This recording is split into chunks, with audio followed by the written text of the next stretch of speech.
Livre du prophète Daniel, première partie. Chapitre 1. La troisième année du règne de Jéhoïakim, roi de Juda, Nebuchadnezzar, roi de Babylone, marcha sur Jérusalem et l'assiégea. Le Seigneur livra entre ses mains Jéhoïakim, roi de Juda, et une partie des objets de la maison de Dieu. Il les emmena au pays de Shinéar, dans la maison de son Dieu, et il mit les objets dans la maison du trésor de son Dieu. Le roi dit à Ashpenaz, chef de ses eunuques, d'amener quelques-uns des Israélites de race royale ou de famille de dignitaires. De jeunes garçons sans défaut corporel, de belle apparence, doués de toute sagesse, d'intelligence et d'instruction, capables de servir dans le palais du roi et à qui l'on enseignerait les lettres et la langue des Chaldéens. Le roi leur fixa pour chaque jour une portion des mets de sa table et du vin dont ils buvaient, voulant les élever pendant 3 années au bout desquelles ils se tiendraient au service du roi. Il y avait parmi eux, d'entre les fils de Juda, Daniel, Anania, Michaël et Azaria. Le chef des eunuques leur imposa des noms, à Daniel celui de Beltshazar, à Anania celui de Shadrach, à Michaël celui de Méshach et à Azaria celui d'Abed-Négo. Daniel résolut de ne pas se souiller par les mets du roi et par le vin dont il buvait, et il supplia le chef des eunuques de ne pas l'obliger à se souiller. Dieu fit trouver à Daniel faveur et compassion devant les chefs des eunuques. Le chef des eunuques dit à Daniel, « Je crains mon seigneur le roi qui a fixé ce que vous devez manger et boire. Car pourquoi verrait-il votre visage plus défait que celui des jeunes gens de votre âge, et exposeriez-vous ma tête auprès du roi ?» Alors Daniel dit à l'intendant à qui le chef des eunuques avait remis la surveillance de Daniel, de Anania, de Michaël et d'Azaria, « Éprouve donc tes serviteurs pendant 10 jours, et qu'on nous donne des légumes à manger et de l'eau à boire. Tu regarderas ensuite notre mine et la mine des jeunes gens qui mangent les mets du roi, et tu agiras avec tes serviteurs d'après ce que tu auras vu. » Il leur accorda ce qu'ils demandaient et les approuva pendant 10 jours. Au bout de 10 jours, ils avaient meilleure mine et plus d'embonpoint que tous les jeunes gens qui mangeaient les mets du roi. Désormais, l'intendant emportait les mets et le vin de leur repas, et il leur donnait des légumes. Dieu accorda à ces 4 jeunes gens de la science, du discernement dans toutes les lettres et de la sagesse. Et Daniel expliquait toutes les visions et tous les rêves. Au terme fixé par le roi pour les lui amener, le chef des eunuques les amena en présence de Nebuchadnezzar. Le roi s'entretint avec eux, et parmi tous les jeunes gens, il ne s'en trouva aucun comme Daniel, Anania, Michaël et Azaria. Ils se tinrent donc au service du roi. Sur tous les sujets qui réclamaient de la sagesse et de l'intelligence et sur lesquels le roi les interrogeait, il les trouvait 10 fois supérieurs à tous les magiciens et astrologues qui étaient dans son royaume. Ainsi fut Daniel jusqu'à la première année du roi Cyrus. Chapitre 2. La seconde année du règne de Nebuchadnezzar, Nebuchadnezzar eut des rêves. Son esprit fut troublé et le sommeil le quitta. Le roi fit appeler les magiciens, les astrologues, les sorciers et les chaldéens pour faire connaître au roi ses rêves. Ils vinrent et se tinrent devant le roi. Le roi leur dit, « J'ai eu un rêve. Mon esprit est troublé parce que je voudrais connaître ce rêve. » Les chaldéens répondirent au roi en langue araméenne, « Ô roi, vis à jamais. Dis le rêve à tes serviteurs et nous en donnerons l'explication. » Le roi reprit la parole et dit aux Chaldéens, « Voilà ce que j'ai décidé. Si vous ne me faites pas connaître le rêve et son explication, vous serez mis en pièces et vos maisons seront réduites en un tas d'immondices. Mais si vous me dites le rêve et son explication, vous recevrez de moi des dons, des présents et de grands honneurs. C'est pourquoi dites-moi le rêve et son explication. » Ils répondirent pour la seconde fois, « Que le roi dise le rêve à ses serviteurs et nous en donnerons l'explication. » Le roi reprit la parole et dit, « Je sais en vérité que vous voulez gagner du temps parce que vous voyez ce que j'ai décidé. Si donc vous ne me faites pas connaître le rêve, la même sentence vous enveloppera. Vous êtes prêts à me dire des paroles mensongères et erronées en attendant que les temps soient changés. C'est pourquoi dites-moi le rêve et je saurai que vous êtes capable de m'en donner l'explication. » Les Chaldéens répondirent au roi, Il n'est personne sur la terre qui puisse dire ce que demande le roi. C'est pourquoi aucun roi grand et puissant n'a exigé une pareille chose d'aucun magicien, astrologue ou chaldéen. Ce que demande le roi est difficile, et il n'y a personne d'autre qui puisse le dire au roi sinon les dieux, dont la demeure n'est pas parmi les êtres charnels. Là-dessus, le roi se mit en colère et s'irrita violemment. Il ordonna de faire périr tous les sages de Babylone. La sentence fut publiée, les sages allaient être mis à mort, et l'on chercha Daniel et ses compagnons pour les faire mettre à mort. Alors Daniel s'adressa d'une manière prudente et sensée à Aïroc, chef des gardes du roi, qui était sorti pour mettre à mort les sages de Babylone. Il prit la parole et dit à Aïroc, commandant du roi, « Pourquoi la sentence du roi est-elle si sévère ?» Aïroc exposa la chose à Daniel. Et Daniel se rendit vers le roi et le pria de lui accorder un délai pour donner au roi l'explication. Ensuite Daniel alla dans sa maison et fit connaître cette affaire à Anania, Michaël et Azaria, ses compagnons, pour implorer la compassion du Dieu des cieux au sujet de ce mystère, afin qu'on ne fasse pas périr Daniel et ses compagnons avec le reste des sages de Babylone. Alors le mystère fut révélé à Daniel dans une vision pendant la nuit, et Daniel bénit le Dieu des cieux. Daniel prit la parole et dit, « Béni soit le nom de Dieu d'éternité en éternité. À lui appartient la sagesse et la force. C'est lui qui change les temps et les circonstances, qui renverse les rois et qui établit les rois. C'est lui qui donne la sagesse aux sages et la science à ceux qui ont de l'intelligence. C'est lui qui révèle ce qui est profond et caché, qui connaît ce qui est dans les ténèbres et la lumière demeure avec lui. Dieu de mes pères, je te célèbre et je te loue pour la sagesse et la force que tu m'as donnée, car tu m'as fait connaître ce que nous t'avons demandé et tu nous as fait connaître ce qui concerne le roi. » Après cela, Daniel se rendit auprès d'Aïroc, à qui le roi avait ordonné de faire périr les sages de Babylone. Il alla et lui parla ainsi.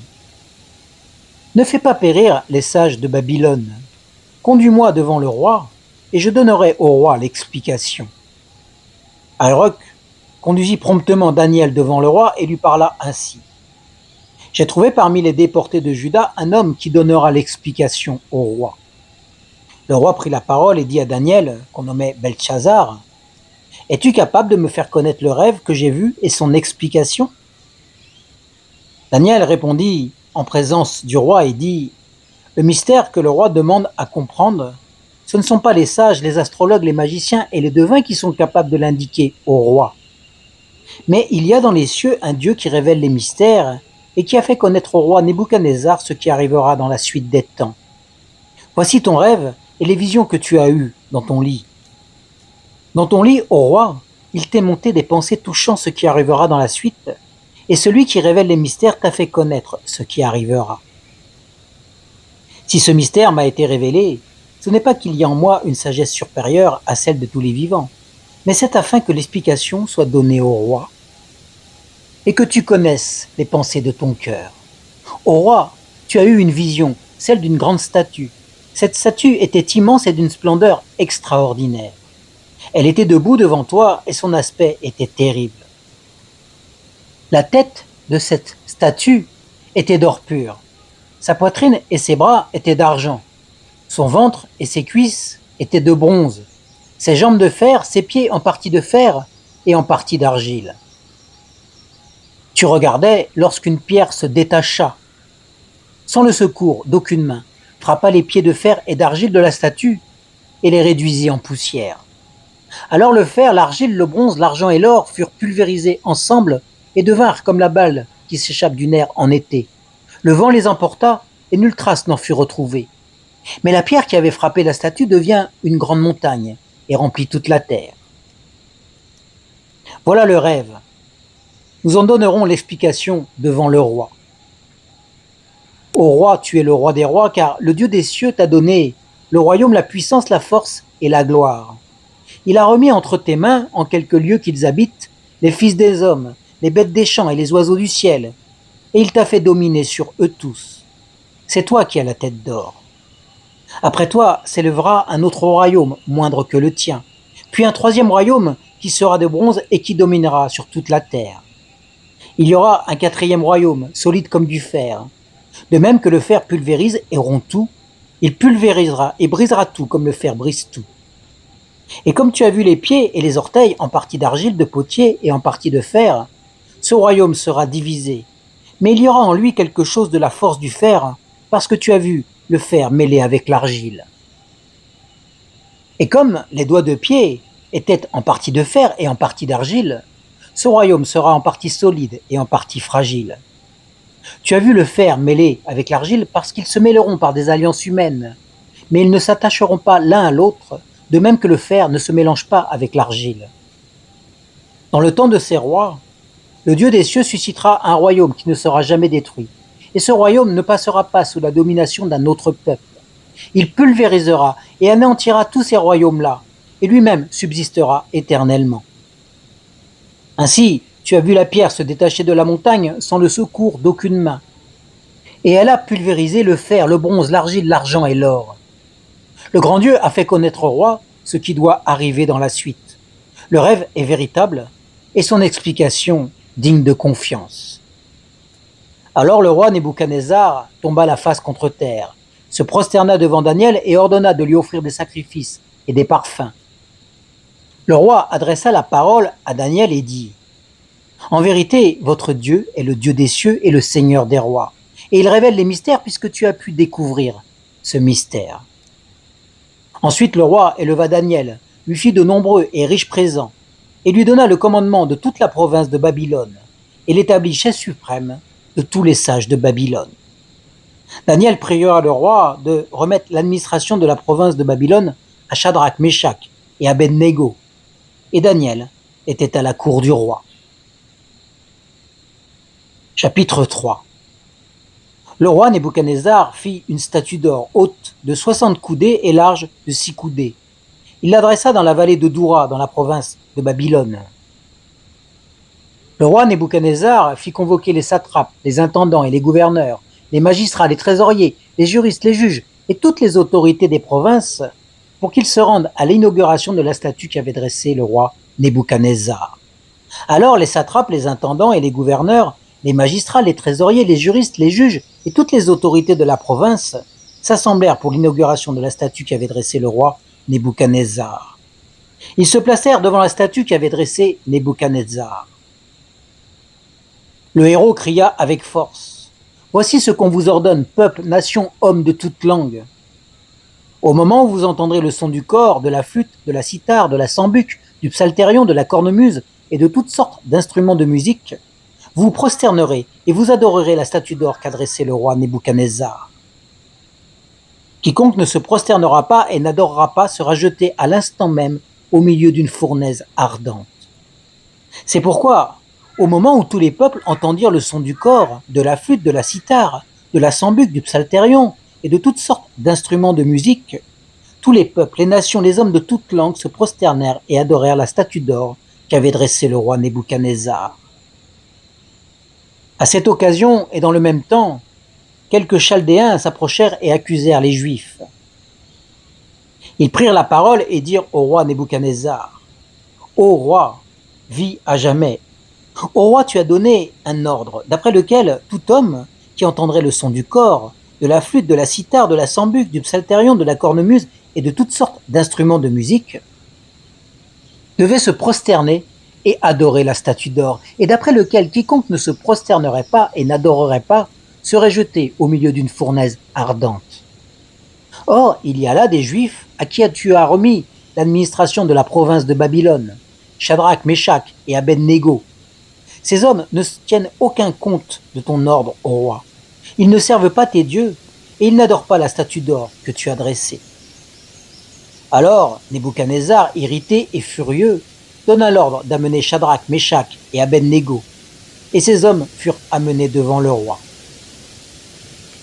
Nebuchadnezzar prit la parole et leur dit : « Est-ce de propos délibérés, Shadrach, Meshach et Abednego, que vous ne servez pas mes dieux et que vous n'adorez pas la statue d'or que j'ai dressée ? Maintenant, tenez-vous prêts, et au moment où vous entendrez le son du cor, de la flûte, de la cithare, de la sambuc, du psalterion, de la cornemuse et de toutes sortes d'instruments, vous vous prosternerez et vous adorez la statue d'or que j'ai faite. Si vous ne l'adorez pas, vous serez jetés à l'instant même au milieu d'une fournaise ardente. Et quel est le Dieu qui vous délivrera de ma main? Shadrach, Meshach et Abed-Négo répliquèrent au roi Nebuchadnezzar: Nous n'avons pas besoin de te répondre là-dessus. Si cela doit être, notre Dieu que nous servons peut nous délivrer. Il nous délivrera de la fournaise ardente et de ta main, ô roi. Sinon, sache, ô roi, que nous ne servirons pas tes dieux et que nous n'adorerons pas la statue d'or que tu as dressée. Alors, Nebuchadnezzar fut rempli de fureur, et l'aspect de son visage changea devant Shadrach, Meshach et Abed-Négo. Il reprit la parole et ordonna de chauffer la fournaise 7 fois plus qu'il n'était habituel de la chauffer. Puis il commanda à quelques-uns des plus vigoureux soldats de son armée de lier Shadrach, Meshach et Abed-Négo et de les jeter dans la fournaise ardente. Ces hommes furent liés, revêtus de leurs habits, de leurs tuniques, de leurs manteaux et de leurs autres vêtements et jetés au milieu de la fournaise ardente. À cause de l'ordre du roi qui était sévère et parce que la fournaise était extraordinairement chauffée, la flamme tua les hommes qui avaient jeté Shadrach, Meshach et Abed-Négo. Et ces 3 hommes, Shadrach, Meshach et Abed-Négo, tombèrent liés au milieu de la fournaise ardente. Alors le roi Nebuchadnezzar fut effrayé et se leva précipitamment. Il prit la parole et dit à ses conseillers: N'avons-nous pas jeté au milieu du feu 3 hommes liés? Ils répondirent au roi: Certainement, au roi. Il reprit et dit: Eh bien, je vois 4 hommes sans lien qui marchent au milieu du feu et qui n'ont pas de mal. Et l'aspect du 4e ressemble à celui d'un fils des dieux. Puis Nebuchadnezzar s'approcha de l'entrée de la fournaise ardente, prit la parole et dit: Shadrach, Meshach et Abed-Négo, serviteurs du Dieu Très-Haut, sortez et venez. Et Shadrach, Meshach et Abed-Négo sortirent du milieu du feu. Les satrapes, les intendants, les gouverneurs et les conseillers du roi s'assemblèrent. Ils virent que le feu n'avait eu aucun pouvoir sur le corps de ces hommes, que les cheveux de leur tête n'avaient pas été brûlés, que leurs habits n'étaient pas endommagés et que l'odeur du feu ne les avait pas atteints. Nebuchadnezzar prit la parole et dit: Béni soit le Dieu de Shadrach, de Meshach et d'Abed-Négo, lui qui a envoyé son ange et délivré ses serviteurs. Ils ont eu confiance en lui, ils ont violé l'ordre du roi et livré leur corps plutôt que de servir et d'adorer tout autre Dieu que leur Dieu. Voici maintenant l'ordre que je donne. Tout homme, à quelque peuple, nation ou langue qu'il appartienne, qui parlera inconsidérément contre le Dieu de Shadrach, de Meshach et d'Abed-Négo, sera mis en pièces, et sa maison sera réduite en un tas d'immondices, parce qu'il n'y a aucun autre Dieu qui puisse délivrer comme lui. Après cela, le roi fit prospérer Shadrach, Meshach et Abed-Négo dans la province de Babylone. Nebuchadnezzar, roi, à tous les peuples, aux nations, aux hommes de toute langue qui habitent sur toute la terre, que la paix vous soit donnée avec abondance. Il m'a semblé bon d'indiquer les signes et les prodiges que le Très-Haut a opérés à mon égard, que ces signes sont grands, que ces prodiges sont puissants, son règne est un règne éternel, et sa domination subsiste de génération en génération. Fin de la première partie du livre du prophète Daniel.